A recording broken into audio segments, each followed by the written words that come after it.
লাগাও নিশানা, নিয়ে যাও কি? হ্যাঁ লেগে গেছে, দাও এখন আমার গিফট। হ্যাঁ এই নাও গিফট, এই গিফটের ভিতরে কিছু উপহার আছে তোমার জন্য। আরে ও নিশানা লাগালে কিছু গিফট দেয়। আরে দাঁড়া, গিফটে কি পেয়েছিস আমাদেরকে দেখা।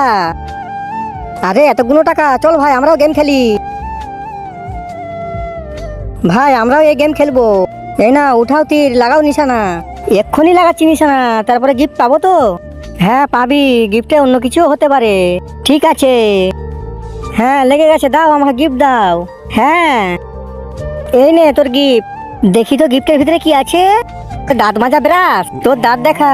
ই তোর দাঁত অনেক নোংরা, তাই ব্রাশ পেয়েছিস, যা পরিষ্কার কর। নিশানা লাগাবি, এই নে। আরে তুই তো মিস করে ফেলেছিস, তুই কোনো গিফট পাবি না, যা ব্রাশ থেকে। এই না ভাই তুই লাগা নিশানা। লে লেগে গেছে, এখন আমার গিফট দাও। হ্যাঁ বন্ধুরা, এই ছবিটা দেখে তুমি যদি তোমার বাবাকে বেছে নাও তাহলে ভিডিওটাকে লাইক এন্ড চ্যানেলটাকে সাবস্ক্রাইব করে যাও, আর না যদি তুমি সাবস্ক্রাইব করো তাহলে জেনে নেবো যে তুমি তোমার বাবাকে ভালোবাসোনি। এই নে তোর গিফট। আরে চিঠি, মনে হয় 1 কোটি টাকার চেক। হ্যাঁ এক্ষুনি দেখছি। কি রে মাদার চোদ, আরে এই চিঠি গালি দেয়। হ্যাঁ তুই তো গালি খাওয়ার উপযুক্ত, আর কেউ খেলবে গেম?